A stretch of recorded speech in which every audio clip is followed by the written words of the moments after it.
Hello and welcome to today's edition of the After the Five.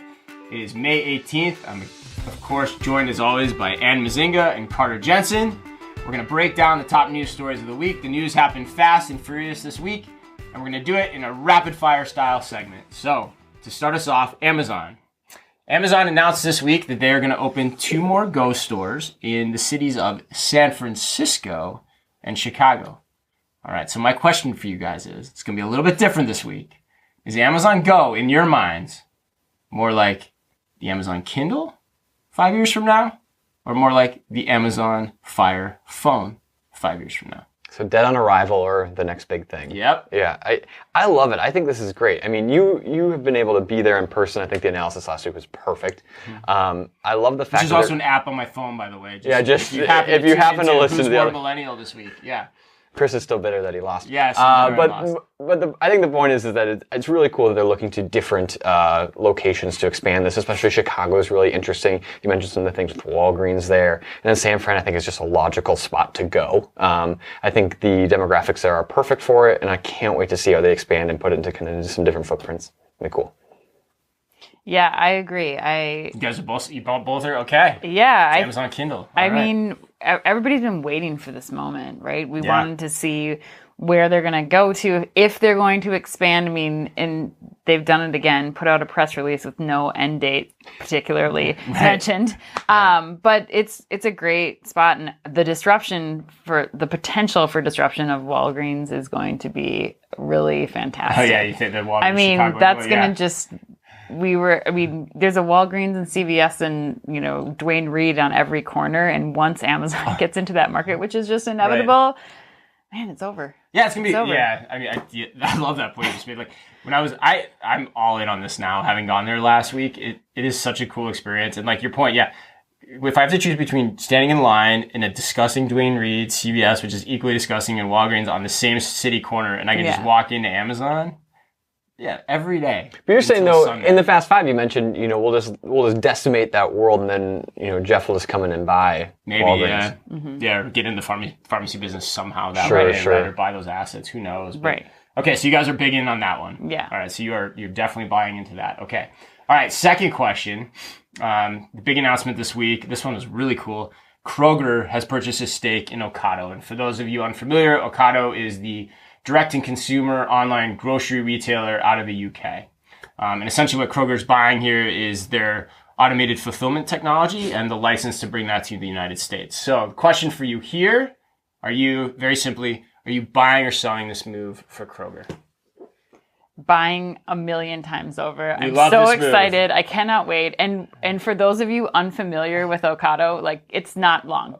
You're going to be very familiar. Even my father-in-law, who has no other reason to pay attention to what's going on in retail, Larry. Hey, Larry. But to watch this because I'm on it, has sent me the video of the Ocado warehouse because they are fascinating. I mean, it is amazing. I cannot wait. And this enables, Kroger to now put 20 of these distribution centers around the country. It is going to change things so dramatically. I cannot wait. I'm so excited about it. Wow, you are pumped. Yeah. Right. Well, it's been fascinating to hear. Pumped? Well, about grocery distribution? Yeah, obviously. I will be the first to say I do not know as much about it, but it's been fun to hear from the last 4 or 5 weeks. Yeah, since Shop Talk. Yeah, since Shop Talk, all the things about Ocado and how fired up you two have been about the whole thing. And I think from Ann's enthusiasm, I have no choice but to jump on this train. I think it's incredible. I can't wait to see how they continue to expand it here in the U.S. and the 20 new distribution centers you mentioned. I think it'll be really cool. Yeah, and our boy Britton Ladd called this one too. I mean, that guy's he's just on a freaking roll. So I'm with you guys. I don't think I can add anything on this. That was incredibly exuberant. So yeah, I'm with you on that. All right, the next one. I got a little fun with this one. I got a little creative. So lots of earnings announcements this week. Macy's far exceeded their expectations from an earnings perspective, coming off poor performance in the last quarter. And then Walmart actually met expectations too, coming off poor performance and actually having stronger growth on the digital side of the business. Now, I ask you, are you ready to say that either Macy's or Walmart are out of the woods, or are they still in the woods? And if anyone sings Sondheim, I am going to walk out the door. Well, I think the first thing Random illusion. But anyway.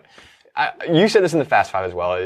Earning report after earning report after earning report is just endless, and what do we make of them? And they're so loaded, and we get some numbers. At the end of the day, interpreting what that actually means without a ton of asterisks next to it is really hard. So I don't think I'm in a position to say they're out of the woods because they may have had a okay earnings call. Yeah. I am in no way a financial analyst to be able to dive into that. So I will not say that they're out of the woods. I don't think it's necessarily that amazing. And I guess I'm waiting to see some real results from some of the companies instead of a conference call. Yeah. I agree. I mean, the conference call is essentially a presentation to say exactly what they need to say, right? Like the earnings reports come out, they're public, everybody sees them, but then like it's still going to be like the proof's in the pudding for me, right? Like I want to see what Macy's does with Rachel and Story coming in.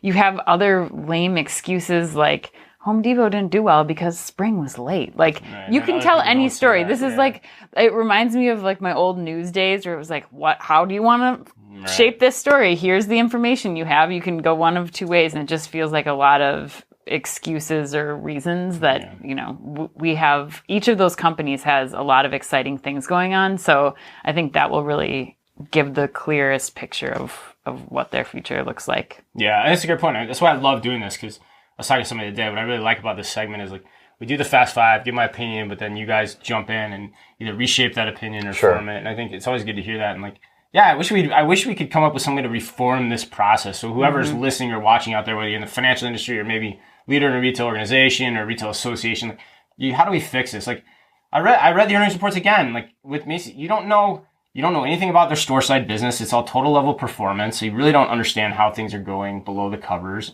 They're talking about AR and VR having an impact on their basket size where they've deployed that. And what does that even mean? Like the 4 people that used it, or like, are there a lot of people? There's no other statistics that tell you anything about that, except that it sounds like the latest PR release that's made about every other technology usage in any company. And like, that stuff's just misleading and confusing. And sorry, I'm going to stop, but like, we've got to figure out how to fix that, or just not pay attention to it. Or just be like Elon Musk on a conferce call at this last earnings. Just go completely off the cuff. Right. Yeah. Start talking about flufferbots. Yeah. That was my favorite all-time quote. You look it up. I'm not going to explain it. All right. Now, this is my favorite question. All right, number 4. So I was kind of pissed about this week, quite frankly, because I've been talking about it a lot, and they only stuck with it for about 9 months. But Walmart canceled their Scan and Go testing program, saying that customers were leery of the technology. So I'm going to ask you. So, is this a move by Walmart that is, now Carter, this might be hard for you. Okay, here we go. I will explain it. Is this a move that's like canceling Cagney and Lacey? Or is this a move that's like canceling the show that they try to stick between Seinfeld and ER every single season? None of the shows register with me this time, so you'll have to explain So what the explanation would be Cagney and Lacey, for those of you out there that aren't old enough to remember, they actually canceled that show at one point, and all of the fans wrote in and said, please bring it back. And they did. Whereas the shows that were sandwiched between Seinfeld and ER, they always sucked. It was like Jonathan Silverman and the Single Guy or whatever it was, or whatever his name was, and no one cared. They were terrible. They just like were this bridge show. And so they got rid of them and they brought them back. So I am curious, from your perspectives, Scan and Go. I know I'm a big fan of it, and I'm curious what you guys think, but is it something that will rear its ugly head at Walmart again in a different way? Or is it just something that's going to go away and Amazon Go is going to become the future? Something else. I mean, you talked about it in the Fast Five, and I want to reference the point there, but the reason they're saying they're stopping this is because customers weren't trying it or didn't like it, right? Yeah. But and I come from maybe a less of a rooted background maybe than you two, but isn't the whole point of a lot of these initiatives from Walmart to get the new customer, or to acquire new types of customers to come into your store and really kind of get the people who are used to purchasing something within 3 hours on an Amazon app. And if and I get if they're going to put a stop to it to try something new, but why won't you just continue to evolve the program into something that is more closely aligned with what you actually want to do, instead of simply putting a stop to it? Now we have this thing that we're talking about where Walmart looks like they got cold feet and canceled a program that could evolve into something that would be actually cool. Yeah, even just for the sake of learning. Yeah. Right. Yeah, right. Third time's a charm, right? Right. They're going to have to do it again. I think for me, what's so upsetting about this too is that they're reverting back to like the a la Apple store where you find an associate and you go to them to pay. I mean, nothing against Walmart, but your associates are not the same associates that are working at an Apple store. It's not. There's not 25 highly educated Apple store employees that are walking around in every department. Like, can you imagine trying to find somebody in a Walmart store to check you out? You're lucky if you find anybody, right? Right. Like, even regardless of the quality employee, too. At least with Scan and Go, they were in a noticeable place. In like, I mean, it's like self-checkout essentially. Like, you know where to go. You still, even though they're not going through the actual line, they're able to like have a destination where they can clearly identify how you check out. I think they have to, especially if they're going to try to be in any form of competition with Amazon. They're going to have to go back to this. They won't. Yeah, and let's go a little deep on this for a second, because I think you're bringing up an interesting, when you said the thing about their next plan is to like use the employee to walk the floor and do the checkout. The problem there is essentially that all of your data acquisition essentially comes from the point of checkout. Mm-hmm. And so what's great about Scan and Go or Amazon Go is you're actually watching the movement in the past and the choices of the consumers through that entire experience, just like you are able to watch them on an e-commerce browser, right? Sure. Where you can see what pages they're looking at, what they're clicking on, what they're choosing to buy or not, put in their cart, etc. Mm-hmm. When you funnel everything to the point of checkout in terms of your data understanding, you lose all of that. And that's, if you're listening, like that's the part that doesn't make sense to me. If you want to open up your understanding of the consumer and really what's going on your sales floor. So I think, it doesn't make sense to me. It's too early to give up the ship on that, in my opinion. So it sounds like you guys agree. All right, let's finish it up. This one's a little bit funny. As you guys, if you listen to the Fast Five, one of the stories I highlighted this week was Aldo. Yeah, no, Aldo, noted retailer in shoes, but Aldo created a shoe app to help people in terms of trying on shoes, so that you could basically quickly push a button and ask for somebody to bring you a shoe. And I made the comparison to how that's a really bad experience, very similar to like getting your deli meat at a deli counter. So I ask you, the deli counter at the grocery store, is that a pleasure or a pain for you as a shopper? I feel if I say anything different than a pain, I'll be going against. Is it a pleasure? I want to hear that story, Carter. Have you? Okay. I take arrows in the back on Millennial every day, and you're worried about saying pleasure at the deli counter. Which let's go there, please. Well, okay. So I get you, right? If you have a line of people and you're at a busy grocery store at 5:00 and you're coming home from work, you have a hungry family at home. There's 4 people in front of you. Someone does that, fine. But have you been to the deli counter at the Whole Foods location, specifically in downtown here in Minneapolis? The actual, and I will completely butcher, no pun intended, the words of who this guy is, but they're actually educated in the types of meat, and they'll actually prepare and cut it for you. It's an entire customized experience. So you can go up there and say, I want this, X, Y, and Z, and this is what I'm going to do with it. Do you have any recommendations? And he'll say, or she'll say, 450 degrees for, this long a time. Do you want me to cut it for you? And he's out there cutting it. They package it all for you, and there you go. And I was out in 3 minutes. Now, that was the one time I've ever been to a deli counter. One time I've ever been. It was a pleasurable experience the one time. So I can't say I have a huge... it's like that experiment in college. Yeah. Anyway, go. I got too much. Well, when I purchase meat from a chub, I prefer to. No, I agree. You agree? It's pleasurable. I agree. Oh, God, I agree with what you're. what we were saying earlier. It's painful. I don't even stand there anymore. I honestly put in my order and run around and come back. I don't even care if I have to come back and I grab the completely wrong thing unless it's ham. And I would rather take that deli thing and not even care and just get out of there, because it is a total pain. It's disgusting to me. I don't like when they hand me a slice to try. Like, yes, please let me eat this meat in front of all of these people waiting for their meat.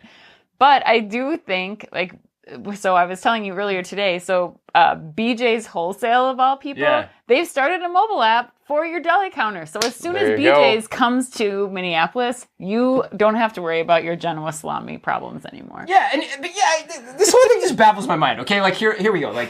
You are literally paying payroll to have somebody stand and slice meat. If you did a statistical analysis on how differently people like the thinness of their meat. It can't be that different. Like, you can only slice something that differently, right? I want to meet the guy that wants a number 5. And it's all it's all prepackaged to begin with. It's a chub of refrigerated meat, and it's all prepackaged to begin with. So can't we figure this out to make this more either prepackaged or more efficient? Please, somebody out there work on this, because I can't. I feel like I'm on How Millennial Are You again, but I'm the one on the other side who like doesn't know anything about what you guys are talking about. And I realize if I had to do this every day, that sounds horrible. Like so I would agree, I guess. My Costanza moment, I guess. My Larry David moment. All right. Well, hey, thanks for sticking with us. We got a little bit crazy there at the end, but that's what you can expect from us here at Omni Talk. As always, we appreciate you guys sticking with us. From Ann, Carter, myself, as always, be careful out there.